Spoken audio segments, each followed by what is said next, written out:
네, 안녕하십니까. 오늘도 일상기도회를 통해 함께 하나님의 말씀 앞에 서기를 원합니다. 오늘 우리가 함께 나눌 말씀은 이사야 1장 1절로 20절까지의 본문입니다. 오늘 우리가 함께 이 시편의 말씀 1편부터 15편까지를 마무리하고 이사야의 말씀을 한번 살펴보도록 하겠습니다. 우리는 그동안 시편을 통해서 하나님을 신뢰하는 삶이 무엇인지, 하나님을 기뻐하는 의인의 모습이 어떤 삶의 모습인지를 함께 살펴보았습니다.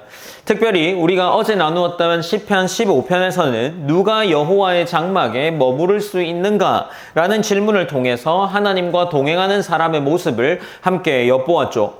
오늘 이사야서의 말씀과 이 시편의 말씀이 조금 비교되면서 생각될 수 있지 않을까 싶습니다. 이사야서는 그 말씀을 들은 하나님의 백성이 실제 어떤 모습으로 살아가고 있는지를 보여주고 있었습니다. 하나님께서는 언약 백성인 유다를 통해 그들의 죄를 책망하시면서 형식적인 신앙이 아니라 하나님께서 함께 하시는 신앙, 하나님께 돌아오는 참된 신앙을 그들에게 이야기하고 계십니다. 그런 점에서 우리가 시편과 이사야서를 비교하면서 함께 생각해보면 좋지 않을까 합니다. 하나님께서 원하시는 삶과 그 삶에서 멀어진 하나님의 백성을 향한 하나님의 부르심을 보여주는 말씀이 오늘 이사야서의 말씀이 되지 않을까 생각합니다.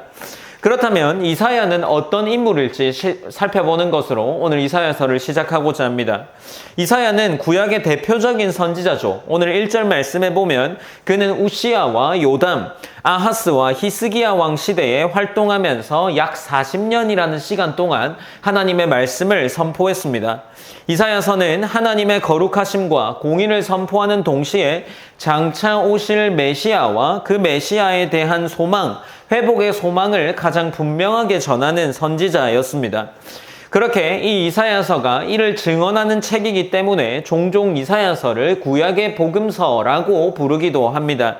어쨌든 이사야서를 함께 살피면서 오늘 이사야서를 통해서 하나님이 우리에게 말씀하시고자 하시는 바가 무엇인지를 함께 고민해 보고자 합니다.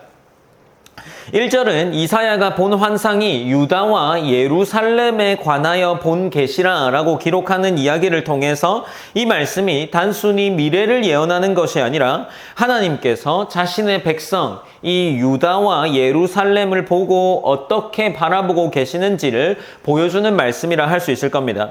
2절로 3절의 말씀에 보면 하나님께서 하늘과 땅을 증인으로 부르시고 있죠. 우리가 신명기 30장 말씀에 보면 하나님이 이스라엘 백성과 언약을 맺으실 때 하늘과 땅을 이 증인으로 부르셨습니다.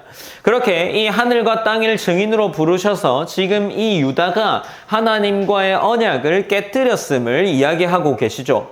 하나님께서는 이렇게 기록하고 있습니다. 오늘 본문 2절에 보면 하늘이여 들으라 땅이여 귀를 기울이라 여호와께서 말씀하시기를 내가 자식을 양육하였거늘 그들이 나를 거역하였도다. 그러니까 지금 하늘과 땅을 증인으로 불러놓고 하나님이 하시는 말씀은 내가 자식을 양육하였거늘 그들이 나를 거역하였다라고 이야기를 합니다. 여기서 양육하다라는 표현은 크게 하다라는 의미가 담겨 있고 이 거역하다라는 이 히브리어 단어는 정치적인 의미로 반역한다라는 의미의 단어에 더 가깝습니다. 그러니 지금 이 하나님께서 말씀하시는 3절의 이야기를 보면 소와 나귀도 주인을 아는데 하나님의 백성은 하나님을 알지 못하고 그들은 하나님을 반역하며 하나님을 거절하는 그러한 모습을 보이고 있었던 겁니다. 그러니 문제는 무엇이겠습니까? 하나님의 존재를 아는 그냥 유무를 아는 데서 멈추지 않아야 하며 하나님을 외면한 것, 그들의 마음에 하나님이 없었던 것에 문제가 있었던 거죠. 이어지는 4절로 9절 말씀에 보면 유다의 병적인 영적인 상태가 병든 몸에 비유되고 있습니다. 온몸이 상하고 치유받지 못한 것처럼 죄가 그 백성 전체를 뒤덮고 있었죠. 그 결과 나라는 황폐해졌고 예루살렘도 큰 어려움을 겪게 되었습니다. 그러나 하나님께서는 은혜로 소수의 남은 자를 남겨두셨기에 완전히 멸망하지는 않았습니다. 심판 가운데서도 하나님의 긍휼은 여전히 남아 있었기 때문이죠. 그리고 10절로 15절 말씀에 보면 하나님께서 이 이스라엘 백성들, 유다와 예루살렘 백성들의 제사와 절기를 기뻐하지 않으신다라고 말씀하시죠. 심지어 10절에서는 이스라엘 백성들에게 소돔의 관원들아 라고 부르고 있습니다. 이 당시에 소돔은 이미 멸망한 상태였지만 하나님이 그 멸망시켜버린 소돔의 이스라엘 백성들을 비유해서 부를 만큼 그들은 하나님을 생각하지 않았던 거죠.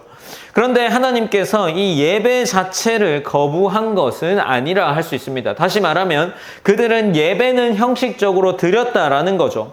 백성은 제사를 드리면서도 삶에서는 죄를 버리지 않았음을 본문은 이야기하고 있습니다.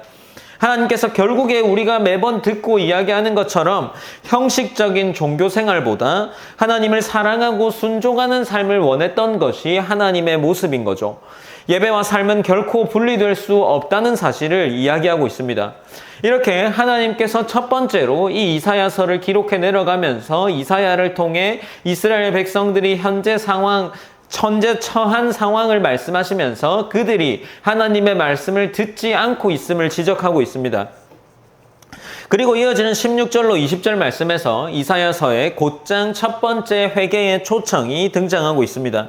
하나님께서는 이 16절로 20절 말씀에 보면 스스로 씻으며 스스로 깨끗하게 하라 라고 말씀하심과 동시에 악을 버리고 선을 행하며 정의를 배우고 억압받는 자를 도우라는 명령을 하십니다. 이어서 오라 우리가 서로 변론하자 라고 말씀하시며 죄가 주홍 같을지라도 눈과 같이 희어질 것이라 라고 약속하십니다. 그러니 지금 이스라엘 백성들에게 회개를 촉구하면서 그 진실한 회개를 통해 하나님께서는 용서와 회복을 허락하실 것이다 라는 말씀을 하고 있는 거죠. 그러나 하나님께서 이 회개를 촉구함과 동시에 말씀하시는 것은 그들에게 이렇게 기록하고 있습니다. 20절 말씀에 보면 너희가 거절하여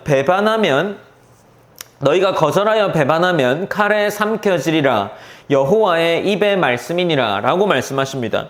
그러면서 지금 하나님께서 회개를 촉구하시지만 그것을 거절하는 자에게는 심판이 있을 것이라는 말씀을 끝내 하고 계시는 거죠. 지금 이사야의 가장 서두의 부분에서는 우리에게 하나님께서 겉모습과 동시에 내 내면의 마음, 중심을 보신다는 사실을 여전히 가르쳐주고 있습니다. 결국에 신앙은 예배 안에서 형식적인 모습으로만 드러나는 것이 아니라 일상의 삶 속에서 나타나야 한다는 사실을 보여주고 있는 거죠.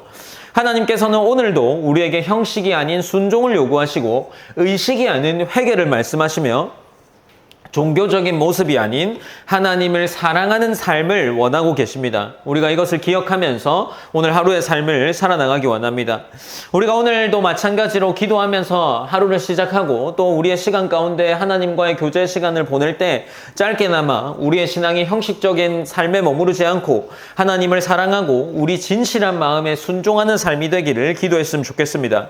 그리고 두 번째로는 우리에게 허락하신 약속과 용서와 회복의 은혜를 기억하면서 날마다 말씀 앞에서 이 용서와 회복과 이 은혜를 받을 수 있는 그러한 삶이 우리의 삶이 되기를 기도했으면 좋겠습니다. 제가 기도함으로 오늘 일상기도회를 마무리하겠습니다.